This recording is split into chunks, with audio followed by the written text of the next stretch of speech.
It's almost March 1st, which means it's almost baseball season. This weather, it feels like baseball weather. I don't know about you guys, but I'm pretty fired up. Let's talk some baseball. Next on the DLLS Rangers podcast.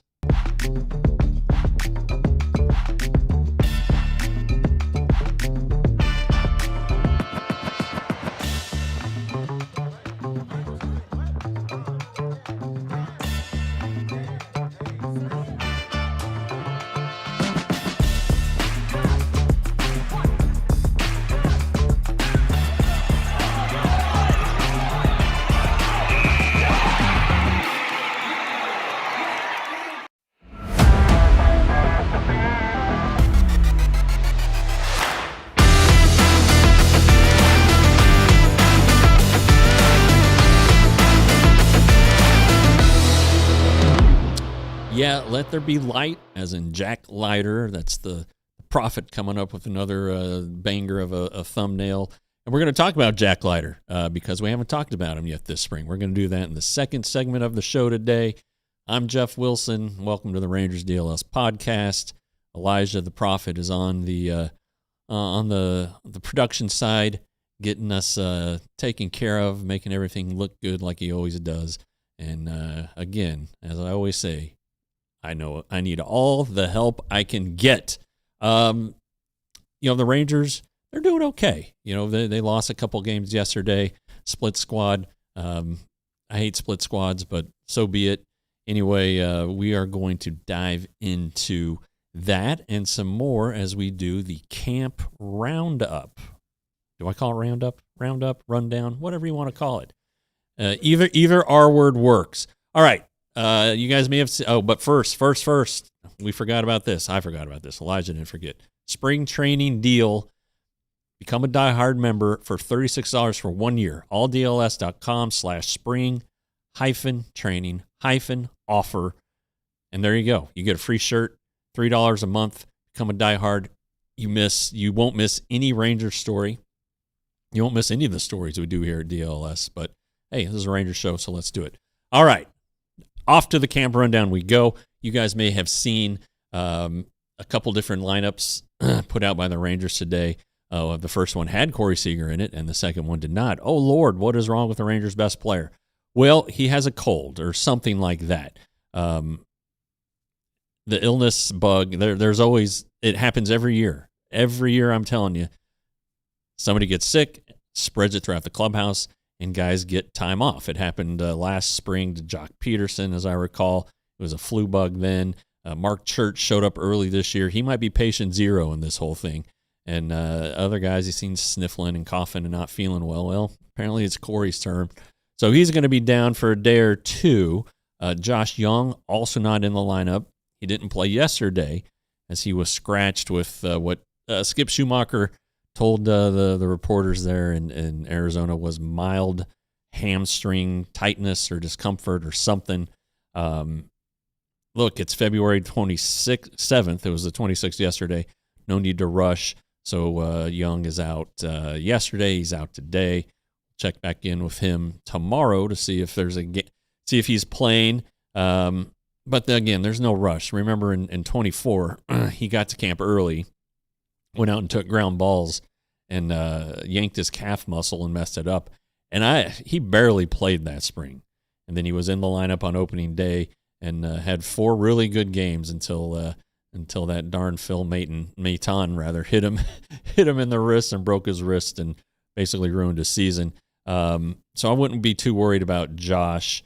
However, and this always rings true, the wise words of T.R. Sullivan: never underestimate a spring training injury. So that's why we'll have to watch this. And again, it kind of applies to Justin Foscue, who on Monday left the game with right hamstring soreness. And Skip Schumacher was like, well, he didn't want to get out of the game. We're just going to give him some time. He may be back in there tomorrow. Well, we're on the 4th tomorrow, so he has not returned. So we'll see how that one turns out too. I saw from Benny there right off the bat, anything on Jose Corniel? And in fact, Benny, I had the same question about you. I asked it yesterday. He has not pitched yet this spring. He had some a case of the dead arm early on in camp. So they kind of slowed him down. He threw a side session yesterday, and he is going to throw live batting practice this weekend, I believe, and then he'll get into a game. So probably what little chance he had at cracking the open day roster is likely gone. The first wave of roster cuts is coming soon, probably next week would be my guess. They might wait till after the WBC, although the Rangers aren't losing much pitching. I guess Quantrill and Garcia are going, so they may wait for that. But and with the option rules now, guys who are on the 40-man, you got to option them kind of early. Cole Winn, remember last spring, and Jake Latz for that matter too. They both got optioned in the first wave of cuts. Now, Latz was dealing with a back injury and wasn't able to pitch, and Winn, he'd had like a stinky outing. So he got optioned way too early, I thought, and he thought that because I asked him about it when he did finally get called back up. And so there might be some moves you're like, wow, they sent him out already. Corniel might be one of those guys. Get him into minor league camp. Minor league camp starts next week.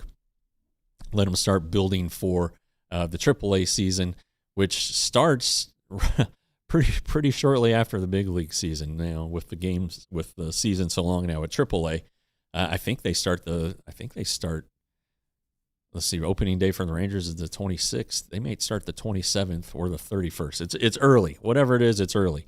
But anyway, there's your Jose Corniel answer. I'm glad you asked it. It was already in my rundown, so we're thinking on the same wavelength, Benny. I don't know if that's good for you or bad for me or what, but we talked about Thursday, split squad, 2 losses at home and surprise 5-1 to the mighty Brewers, and then in Mesa against the A's, a 7-3 loss. Okay, so what happened in these games? Against the Brewers, Kumar Rocker started. It was his second spring start. 2 2/3 innings pitched, 5 hits, 2 earned runs. He hit a batter. He also had a throwing error. No walks, just the one strikeout. He and Cooper Johnson, though, apparently combined to get a runner throwing out, trying to steal a base, and that's a big deal. So you can take a look at Kumar's start and be like, hey, that doesn't look very good. But one thing he has to do better is control the running game. Now, if it was me running, then okay, I should have been thrown out. But probably somebody who was fast and needed to be running, and they got him. So keep that in mind when you talk about Kumar Rocker and game experience, and is he going to be ready? Because there's more to pitching than just balls and strikes, and that's something that the Rangers needed to see. Cole Winn, the aforementioned Cole Winn, he also pitched. He allowed 2 runs in 1 2/3 innings, struck out 3. Gavin Collier. If you haven't seen the weekly show that I do with John Moore, we had Gavin on Tuesday. That show's out there now. You can find it at the YouTube page for that channel. I've retweeted it a couple times on Twitter. Another scoreless inning for Gavin Collier, who is definitely an intriguing guy. All right, so here we go. Over to Mesa, which is on the other side of the world from Surprise. Cal Quantrill making his second appearance of spring, his first start. 6 runs in 2 2/3 innings. He's probably working on stuff. Maybe it was something he wanted to work on for the WBC because he's going to pitch for Canada. But he also needs to win a roster spot, and an outing like that probably isn't going to get her done. Trey Supak followed him. 3 innings pitched, 1 run. It was unearned. So no earned runs for Trey, who's had a nice spring now. And then Peyton Gray followed him with 2 more scoreless innings. He hasn't allowed a run in 3 outings. I'm telling you, I keep hearing Supak's name from guys who think he's might be a dark horse for the roster to help out the team this season. Native Texan, so that's good. And I don't know if I said this. He has gigantic hands. He's a big fella to begin with, but his hands are gigantic. Not a lot of offense going around yesterday. Corey Seager did get a hit, his first of the spring, so I think he's now 1 for 7. Ezekiel Duran drove in the lone run in that game against the Brewers. And then over against the A's, Tyler Wade. It's a guy we got to start paying attention to. 1 for 2 with an RBI. He's batting .545 this spring as a candidate for a utility role. He can play the outfield. He's played shortstop. He can play second. Apparently, he can play first base. He's super, super fast. Has a pretty pretty elite dating game that you can just do some social media searching on. So he's someone we need to pay a little more attention to.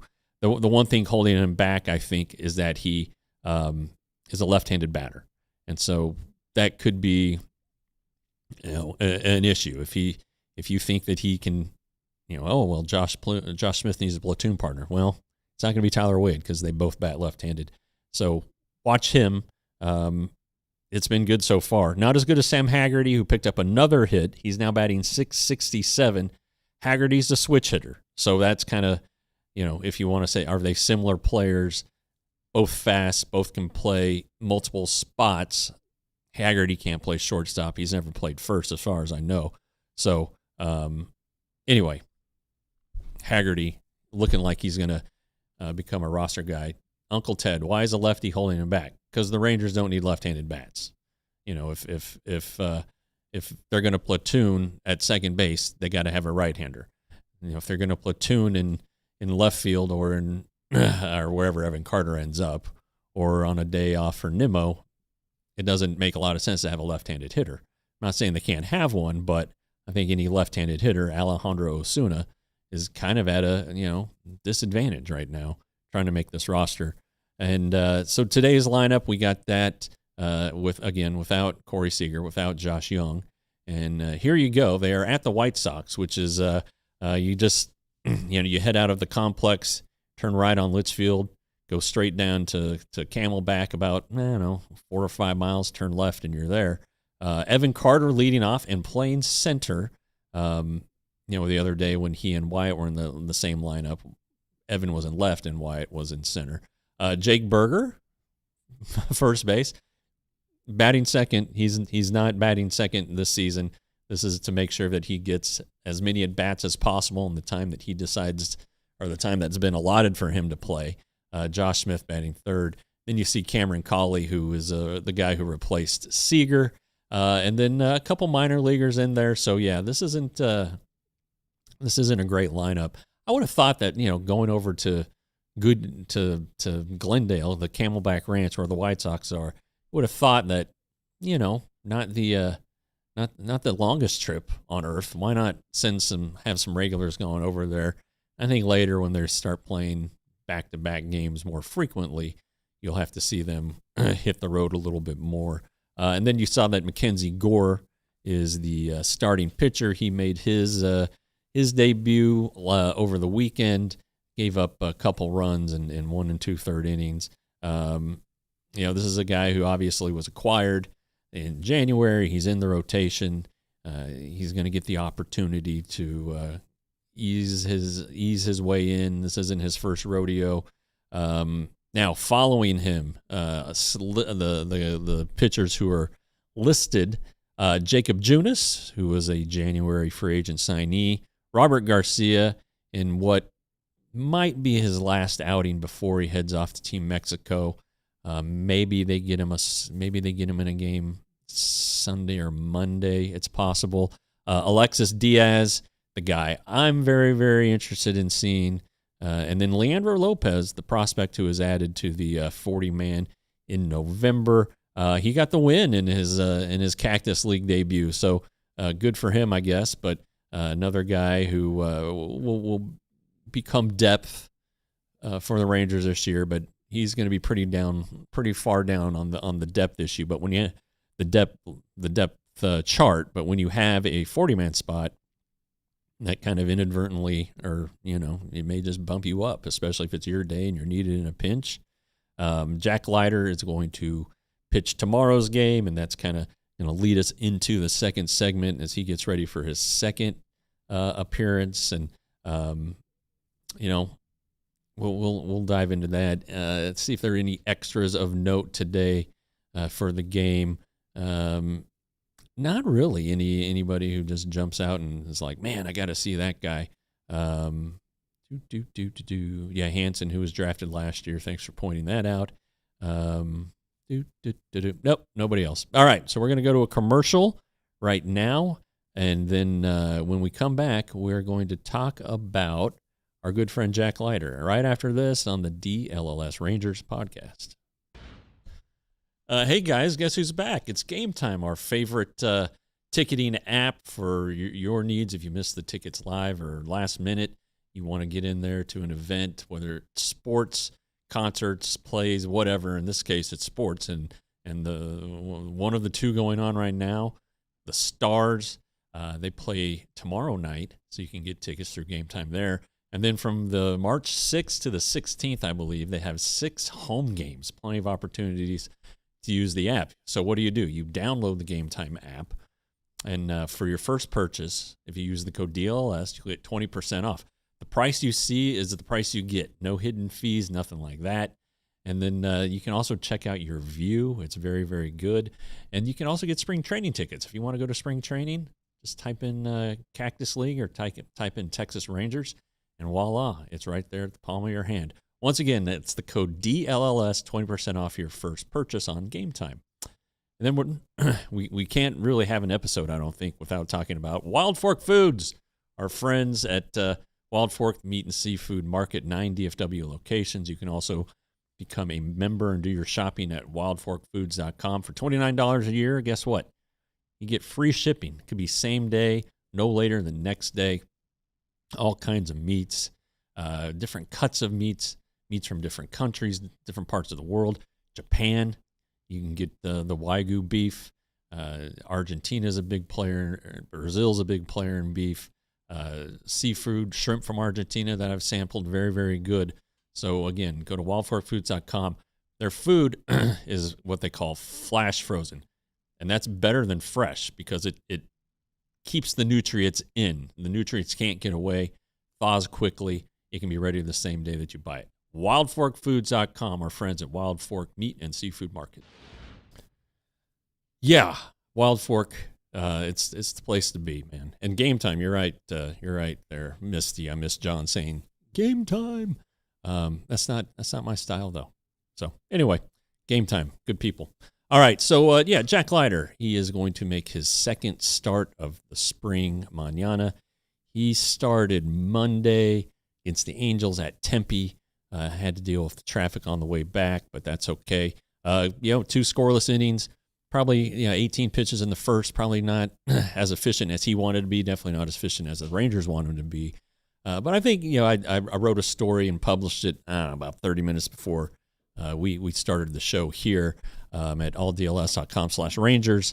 Just kind of like we've talked to him, and he wants to get better. So how does he do that after what was really, kind of a breakthrough year last year? Quick history on Jack, Rangers first round pick, second overall in 2021. Did not pitch, made his pro debut in 2022. Frisco, probably in hindsight, an aggressive place for him to start his career. And then in 2023, things weren't going any better, so he got pulled out of action. Worked very closely with Jordan Teagues there. And, 2024, it seemed to be clicking. He pitched really, really well at AAA, made his major league debut in May as a spot starter at Detroit. And his time in the majors was not very good that season. So he goes to camp last year. Everybody's like, well, what are Rangers going to do with Jack Leiter? He needs to have a good season. It's time for him to do something. Well, as a misfortune, I guess, or luck, however you want to say it, would have it, Jack was needed when John Gray and Cody Bradford were hurt. Jack was pitching well. I think that's very, very important. Jack was pitching well. We all thought he was at least going to be on the pitching staff. In the bullpen, a long reliever, become the first guy up if a starter was needed. Well, starter was needed before the season even started. Goes out, tosses 5 really terrific innings at Cincinnati, leaves the game, has a blister, misses his next 3 starts. But then he posted every time out the rest of the way. 29 starts. We went 10-10 with a 3.86 ERA. Pretty good stuff. And the second half was even better. 3.28 ERA. Fewer walks, more strikeouts. So this is the guy who came to camp last year searching for a way to make the roster, let alone get in the rotation. And this last offseason, there was no doubt. Nobody ever doubted that Jack Leiter wasn't going to be in the rotation. Now, does that mean he's established as a big league starter? I think the answer is no. I think, if you want to call this a sophomore season, it's his second full major league season, and the sophomore jinx and all that crap. I don't know that it's going to grab Jack, because he's not content. There's no complacency with him right now. He's been good. He's been on the attack. He's changed, added to his repertoire, knows what he has to do better. So there's a lot of good about Jack. And the thing that I think was best is that this year, when I saw him throw for the first time, I wasn't like, oh, he's changed this. There were no obvious changes to his delivery. He's been not just a tinkerer, but kind of like an overhauler, and this year everything looks the same. I'm sure there are some minor things that the naked eye can't discern. Maybe if I studied some video or something, but that's really going the extra mile there. I don't see anything that is like this guy is searching for something. He is out there just trying to be better. And I like that. And when you talk to Jack, there's a lot of polish there. This guy's been under the spotlight for a long time. His dad is Al Leiter, who is a former major league pitcher. His uncle pitched in the big leagues. His cousin pitches in the big leagues.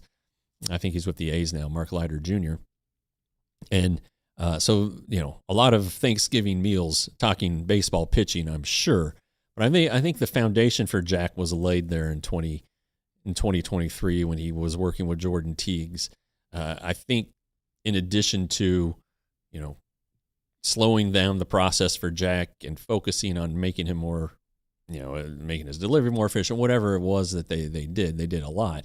I think the main thing was getting Jack to listen to fewer voices. He's always going to listen to his dad, and I don't think the Rangers have any problem with that. But I think a lot of people were giving Jack a lot of information, and I think that's been streamlined now, or was then, and he has stuck with it and had success. 2024 wasn't good in the major leagues, but guess what? He was the Pacific Coast League Pitcher of the Year, okay? That's pretty good. That is a hitter's league, and Jack did very well there. And so, yeah, and as I always say, and I always point out, Nelson Cruz is my example, guys come on their own timeline, okay? Just because you were the first round pick, the second overall pick in 2021 does not mean, and should never mean, actually, that you are pitching in the majors the next year, okay? These guys need time. They need reps. College ball, even as good as Jack and Kumar Rocker were at Vanderbilt, professional baseball is an entirely different animal with different travel, different schedules. You got to get used to it, and you got to figure out a way to deal with all this stuff. Plus the pressure that Jack probably felt as the guy who should be in the majors ASAP, and it didn't happen. But now that it has happened, now he wants to stay in the majors, and he wants to stay a really good major leaguer. He wants to be a better major leaguer. Enter what he thinks is a key to that, a cut fastball. So now he has three fastballs, which a lot of pitchers do these days. Four-seamer, sinker, cutter. The sinker was not a good pitch for him last year. I think opponents hit like 328, 329 against it. It moves inside, down and in to right-handed hitters. The cutter goes the other way. And it's probably a little bit slower than a sinker, definitely slower than a four-seamer. But he threw his cutter Monday at 93 miles an hour, so it's got some zip on it. But again, it's just a different look. It's another way to miss a barrel. If a hitter is dialed in on a four-seamer, Jack's best pitch is the four-seam fastball. Throw him a cutter and get it off the end of the bat. Get a weak fly ball or a ground ball and an easy out that way. Doesn't have to be a strikeout. That's something that Skip Schumacher talked about earlier this week. Jack has the stuff to be a strikeout pitcher, but he also has the stuff to miss barrels, to throw it over the plate or in the zone and create weak contact. Opponents only batted .211 against him in the second half last year. I think that's an interesting thing to keep in mind as well. But the key, Schumacher said, and Jack kind of agrees, is being more efficient in his innings. So 18 pitches an inning. Try to minimize those. 15 or less. 15 pitches or less. That means allowing the hitters to put the ball in play, weak contact, which he has figured out how to induce, and then let the defense, which is very good, do its job. And I think the one thing that what really happened well for Jack last year, what made the light bulb go on, was watching Jacob deGrom and Nathan Eovaldi. Great stuff, obviously, veteran guys, obviously, and they trust their stuff to throw it over the plate or in the strike zone.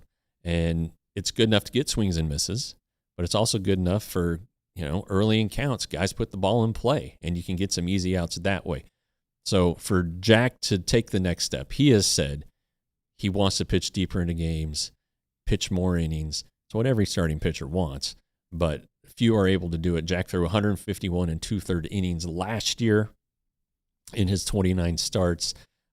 Quick math says that's about 5 innings a start, a little over 5 a start.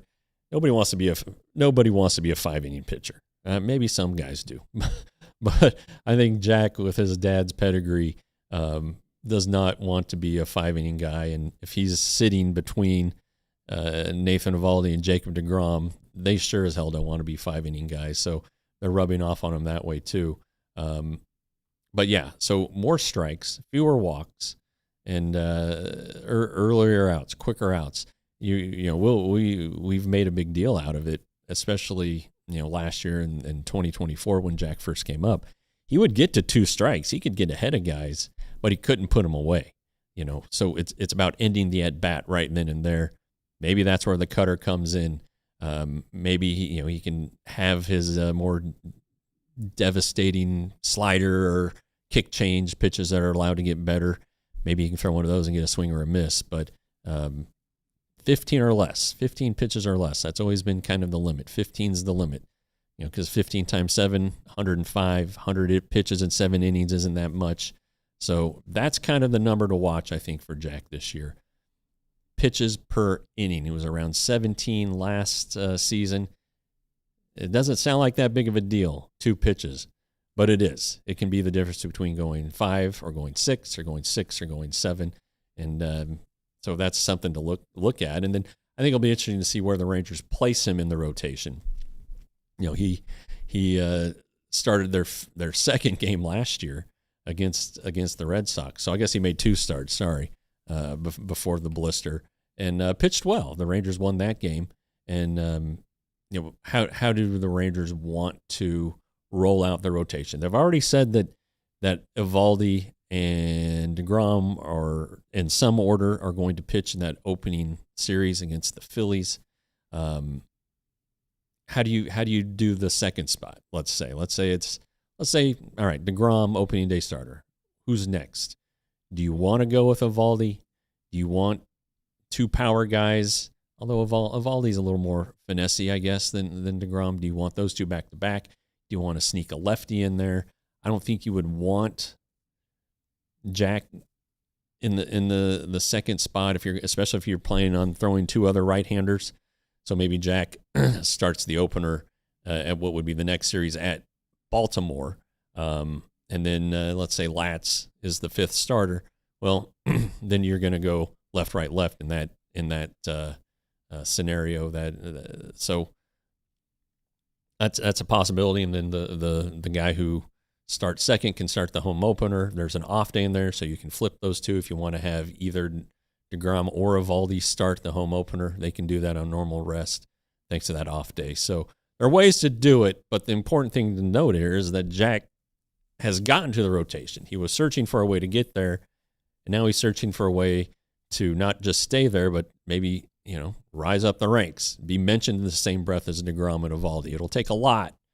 It'll take a lot for him to do that this season, but I think the potential is there. The fastball's so good, and again, coming from a pitching family, always talking about baseball, talking about pitching. He talks with 2 of the best in the game, Eovaldi and deGrom, about pitching. He's got a great relationship with the pitching coach. So I think there's a lot of things to like about Jack Leiter going into 2026.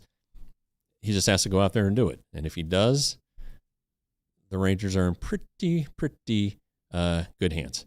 Okay, that wraps up segment 2, which that kind of flew by. It's always good to talk about Jack. He gives you a lot to talk about. All right, coming up next, I am going back to Arizona Sunday night. I'll be in camp Monday through Friday. And take a look at some of the things I want to see when I am back in Surprise right after this. All right, guys, Supporters Club time.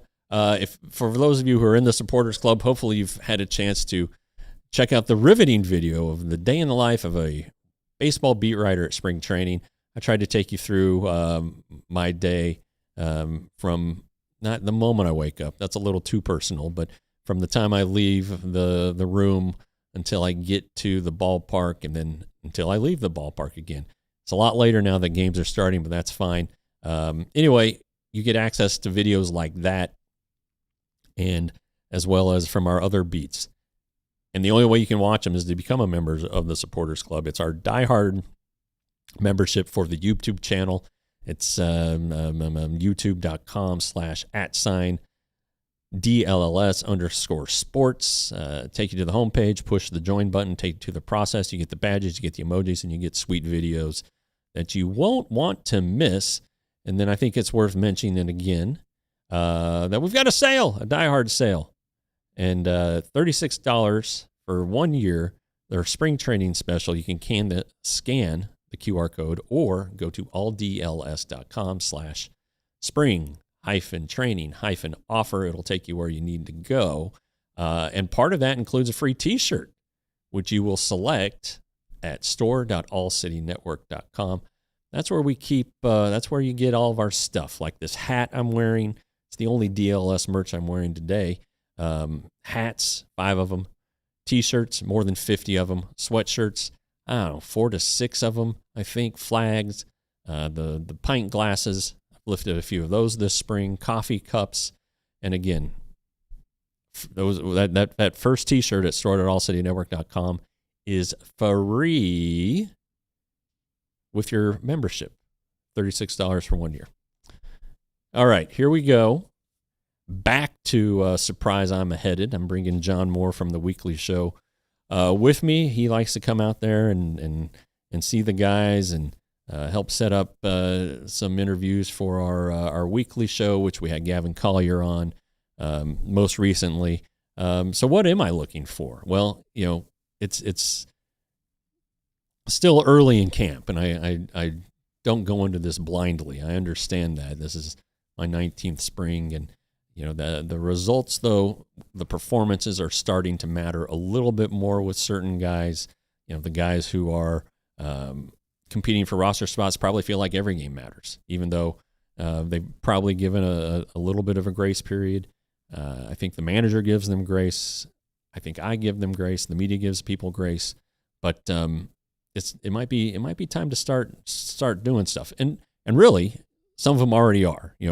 So, but what do I want to see? Who do I want to check in on? Well, I want to check in on Jacob deGrom. Obviously, not competing for a roster spot. He's on the team, and but he hasn't pitched yet, and he may not pitch in an A game for a while. There are more and more minor leaguers showing up. You can throw together an intra-squad game really easily. You can do a simulated game very easily. You can have a B game. Have some guys come over from the Royals side and let him pitch in one of those. Now, the competition will probably be better in a game, an A game, an actual Cactus League game. I don't think Jacob cares about that. I think he's been really focused this year, maybe even more so than last year, in getting into the lab, making sure his mechanics are in the right place. He feels like they are. At least the last time I talked to him, he felt that way. So that's a good sign. He'll have to throw a live batting practice if he hasn't already. Then he'll get into a game. And then from there, it's probably not much of a buildup for him to get to where he can go 5 or 6 innings in the opener, whichever opening start he makes. The opening start for him, whether it's on March 26th or whether it's on the 28th, there's that off day on that Friday for weather, in case weather screws things up, which I guess is possible in Philadelphia this time of year. But so I want to check in with Jacob, make sure everything's still on track. And then you need to check in on some of these relievers too. And I want to make sure that Carter Baumler is not getting too far ahead of himself. He's still in the hunt for a roster spot. Obviously, he's the Rule 5 guy. We've talked about that a lot. And all the Rule 5 stuff that comes with it. He can't be optioned, so he's got to make the roster out of spring training. And then he's got to stick around for the entire season on the active roster. He can go on the injured list. A full season, technically, I think, is 91 days. He has to be on the active roster for 91 days. But he has to be good in order to do that. And so far this spring, he's been fantastic. Really, really good in his appearances, his live batting practice. Yes, he gave up a home run to Wyatt Langford in his live BP, but he hasn't given up anything in his 2 Cactus League appearances, which includes a strikeout of Ketel Marte. So that'll work. That will work. We'll check in with him. And then who are some of the other guys who are competing for a bullpen spot? Trey Supak. I mean, is this thing for real? Is he opening eyes even wider? Is there a scenario in which he does make the team? Yeah, I can see it. Definitely can see it. And then, there are a couple injured guys I want to check in on. Mark Church is supposed to throw his first live BP on Monday. See how that goes. It's looking less and less like he will be available for the opening day roster, though he would disagree with you. But once you throw live BP, you're probably in a game a few days later, 3 days later. So I would expect Church to make his debut Thursday or Friday. Thursday's a night game, by the way, which kind of screws things up. But whatever, it'll be a good chance for him to get out potentially and pitch, start building his way toward maybe a repeat on the opening day roster, but maybe having to open the season in Round Rock. But he's going to help the team this year. And then Cody Freeman, I know he's down for a while.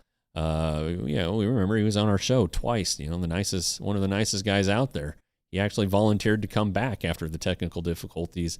Just make sure his back's doing all right. Make sure he's not doing anything too crazy, and see how that's coming along. Brandon Nimmo should also make his spring debut next week. I really thought I heard him say March 5th. I saw, I think Mason saw that as well, or mentioned that in the chat. And it's just his way. It's the way he rolls. He thinks he's figured out a good way to get himself and his body ready for the season. And I did see Benny, I think it was Wednesday, maybe it was Monday, I don't remember, how you mentioned how Nimmo has gotten off to slow starts the last 2 years. Well, we'll see what happens this year.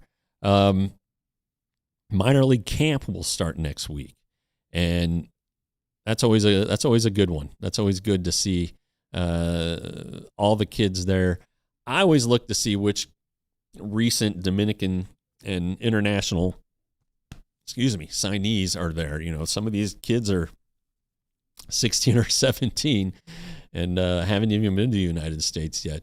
So, which ones have shown enough, or do the Rangers believe enough in that they will be maybe graduating from the Winter League? I don't think anybody skips the Winter League anymore, but always good to see who those guys are, see if any of the recent signees have made it, will make it over or not.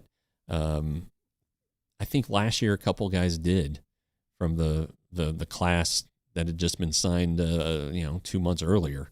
I think that happened.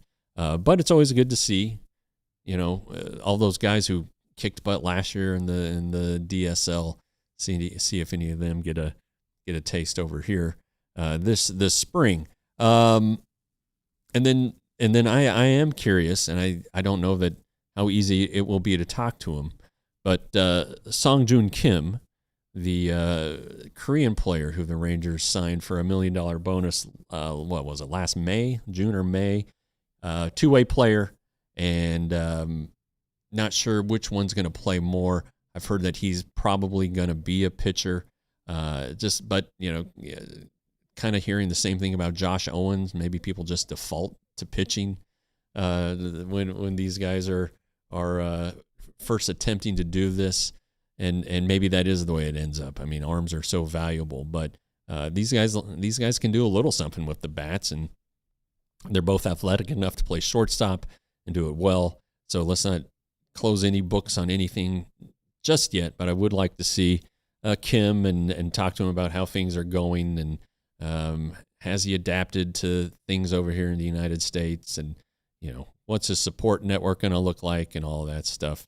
And then I guess you guys probably saw the reporting about Caden Scarborough, who was in camp. He had a malignant melanoma that had to be removed, so that's always a little bit scary, but he should be ready to open with an affiliate to start the season. The Morning News reported that one.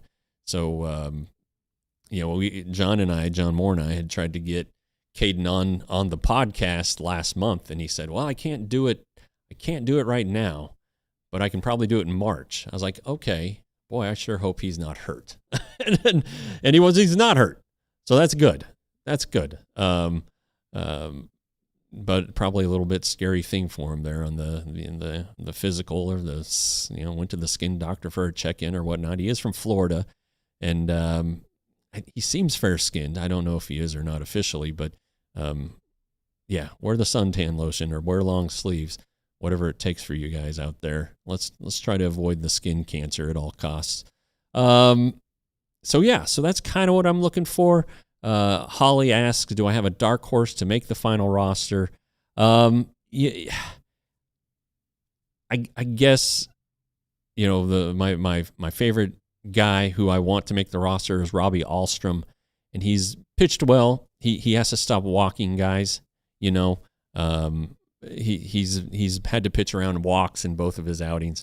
He needs to be dialed into the strike zone a little bit more. He needs to show a little something against right-handers, but again, hard to argue with 2 scoreless outings. I think he'll stick around camp for a while and get a look. If Latz ends up in the rotation, that really opens a path for Ahlstrom to slide in there as what would be the third lefty behind Garcia and Tyler Alexander, who's pitching. Is Alexander pitching today? No, he pitched yesterday.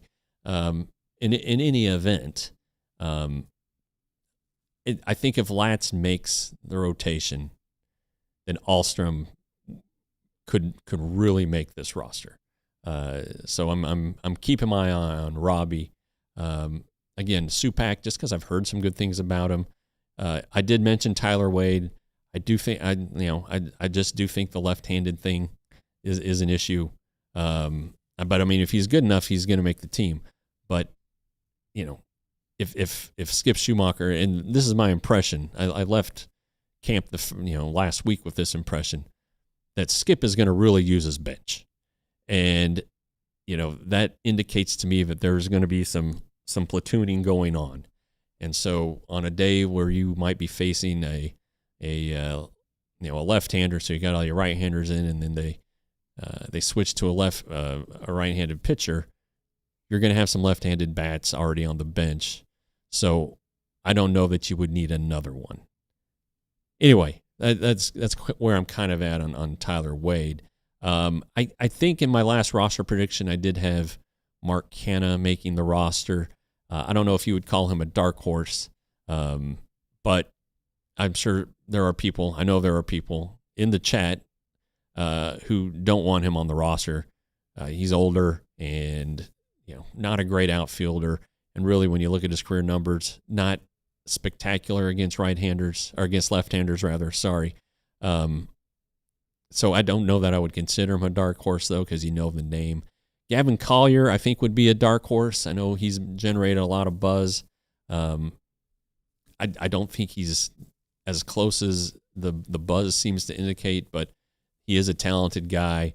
I think they need to be very, very certain that he is able to throw strikes and avoid the walks. That's his biggest obstacle, whether it's a perception thing.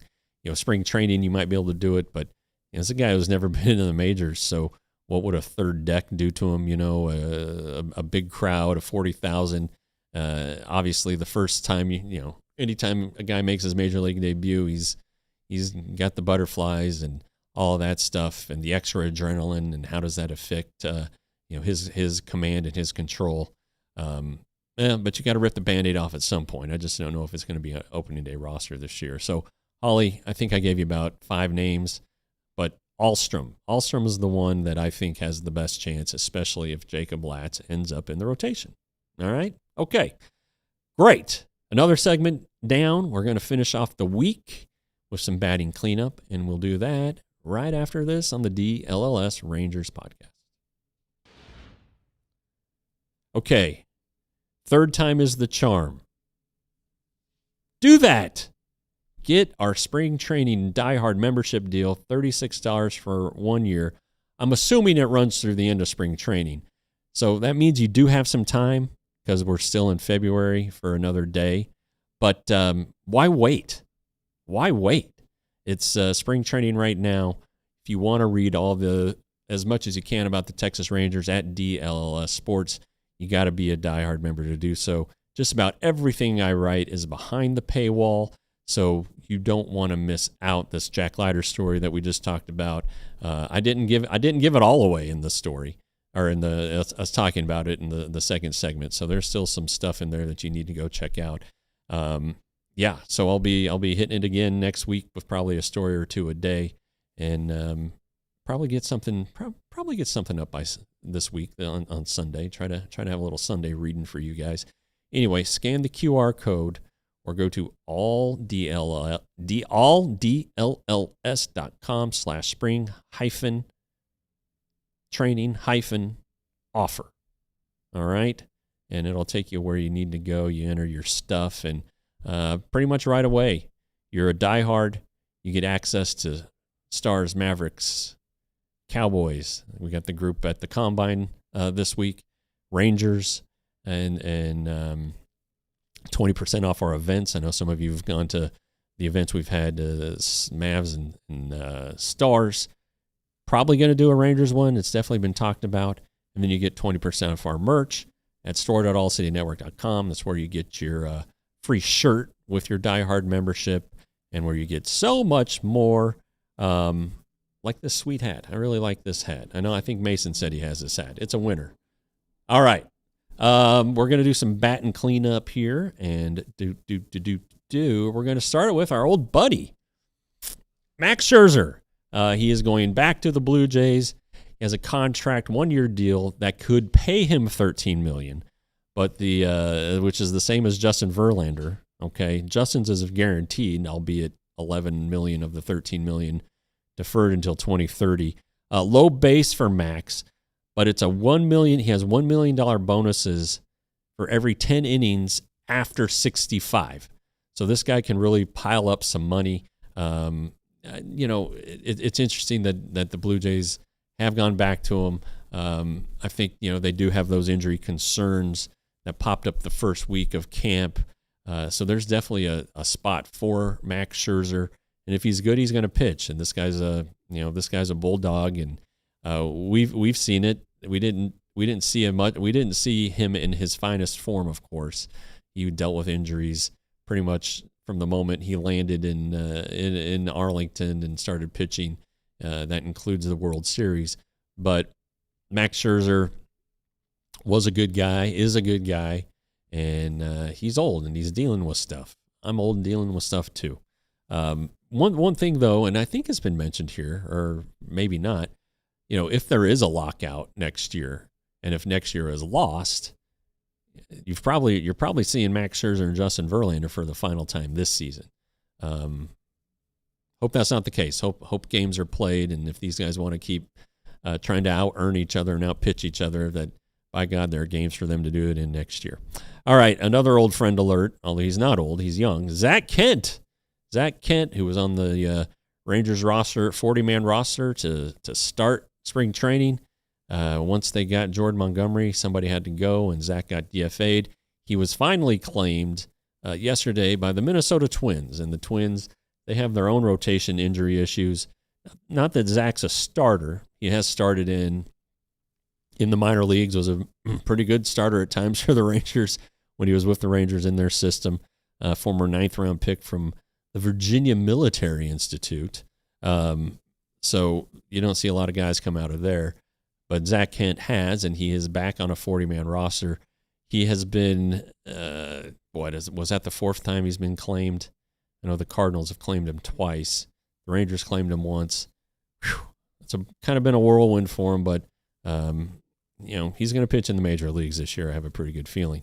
Where else can we bat cleanup? The mighty A's are attempting to extend their first baseman and the reigning rookie of the year, Nick Kurtz. They have offered him. I don't know how serious the offer was, because if it was serious, then Kurtz would have probably accepted it. But the A's have been very, very good about extending these younger guys. Soderstrom and Butler and Wilson, and although he's not young, their DH, Rooker. So this just makes sense. And, when this team gets to Las Vegas, in theory, they're going to be maybe, one of the better offensive teams in baseball. They still can't pitch. And I don't know how pitching is going to go in Arizona. I know that the AAA team there, the ball can fly at, it was Cashman Field. I don't know what it's called now. And it's not in the same spot. It's in the suburbs, but there could be some pitching issues there. The Padres, why they're for sale. And it was thought to be 5 bidders. Now it's 4 bidders and a group that might place a formal bid. And that group's the most intriguing one, because Drew Brees is in it. Yeah, Drew Brees and a fella named Joe Colda. Well, how did Joe Colda make his money? He owns Viore, the athleisure line. And if you're a Paul Skeens fan, then you've probably seen his girlfriend Livy Dunn in Viore ads. So there you go. Among the others, the Warriors owner, Joe, and I don't know how to say his last name. It's either LeCub or Lacob, whatever. It looks like Jacob. It's Jacob with an L. Jose Feliciano, not the singer, private equity firm owner, who the firm owns the majority of Chelsea FC. Dan Friedkin, who is from San Diego, he's now based in Texas.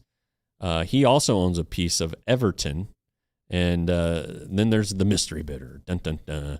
But the price is expected to be like $2.5 billion for a team. That's outrageous. But that's the way they're headed. And I guess real estate in downtown San Diego, I don't know who owns that ballpark, but if that's part of the deal, well, yeah, you're going to have to pay up. Zach Wheeler threw a bullpen session, his first since undergoing thoracic outlet syndrome surgery. The Phillies are hopeful that their ace or one of their aces can be ready at some point early in the season. The good news is, for the Rangers at least, he won't be ready for the opening series. So the Rangers will miss Zach Wheeler this year, which that's okay. The thing about thoracic outlet syndrome is the velocity. Do you get it back? Wheeler throws plenty hard, probably throws hard enough to be good without the velo, but he may have to change the way he pitches if he never gets that velocity back. The TOS surgery, I don't think I'm high enough. You have to remove a rib up here, one of these top ribs, because it compresses against a bunch of nerves and stuff. So you get rid of the rib, and voila, you're suddenly have feeling in your hand again, and that's always a good thing when you're a pitcher. And then here's a note that's a little uncomfortable, but one that a lot of people have had a laugh at this poor guy's expense. Matt Waldron, Padres pitcher, he's out indefinitely. He's not going to be ready for opening day because he had surgery for what his manager said a few days ago was an infection in his rear end. Yeah, that can go a lot of ways, but turns out this is hemorrhoidal.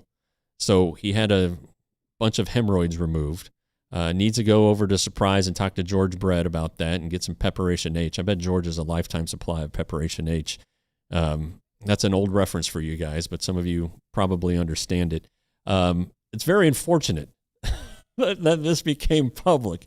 I'm sure Mr. Waldron's not thrilled about it.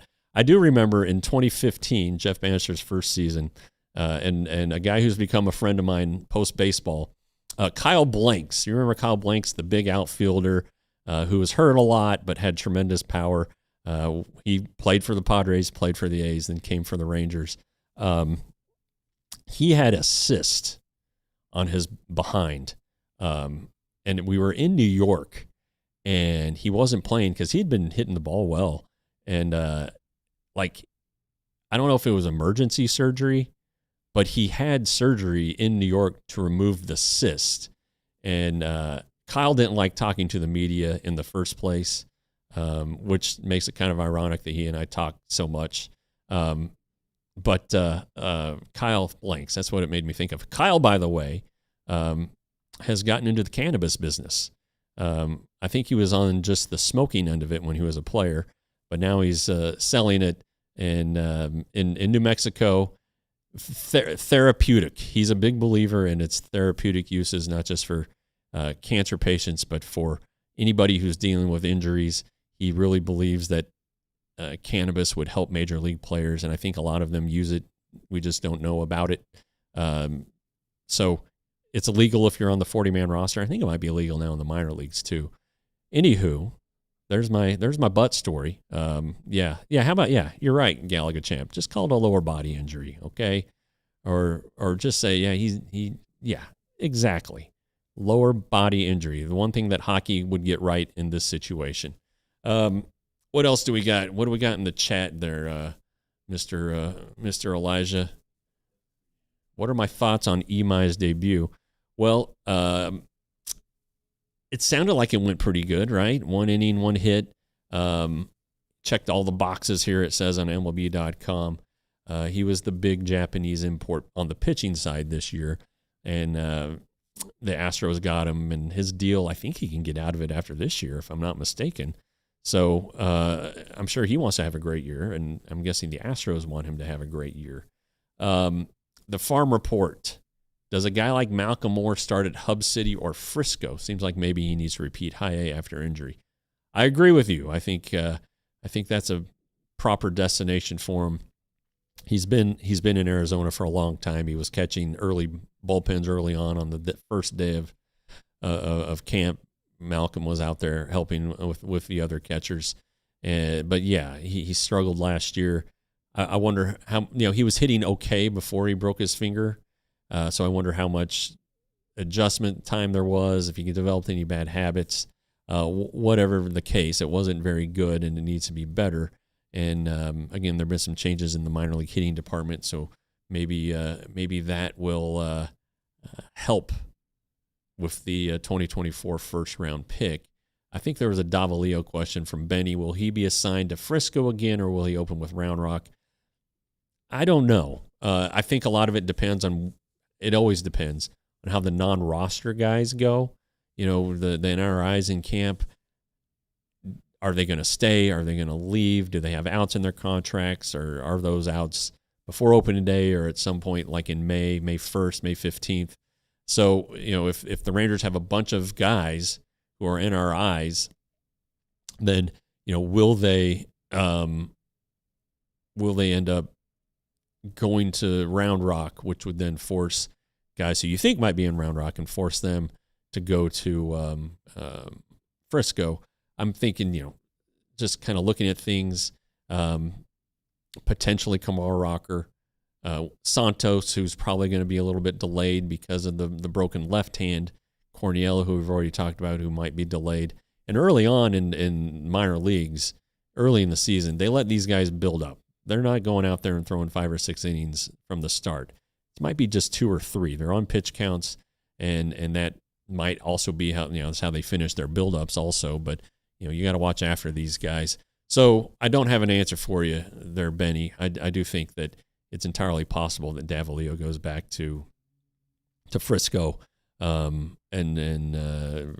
he pitched yesterday, right? He pitched well, so he made his spring debut finally. And so just waiting on Corniel and that bum DeGrom to get off his butt to go out there and start. Uncle Ted still on the lefty thing. I get it.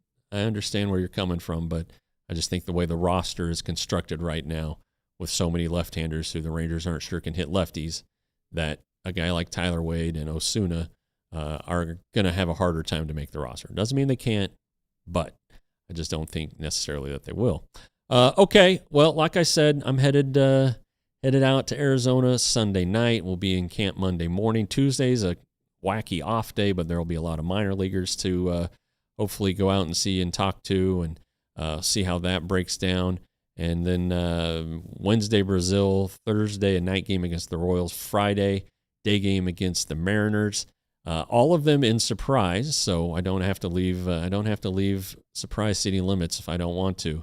And you know what? I'm probably not gonna. Okay, so that's it for this show. That's it for this week. Hope you guys have enjoyed it. Thanks for hanging around and participating in the chat. And let's do it all again on Monday. Monday, let's check the schedule. We still got a minute, but we're at 12 o'clock Monday. And then we're going to do Wednesday, but it's going to be, I believe it's going to be a post-game show, 5:30 p.m. Wednesday. And then instead of Friday next week, we got to do Thursday. It's a night game, so we're going to do the Thursday that day. Anyway, join us next week on the DLLS Rangers podcast. We all silly like the mayor.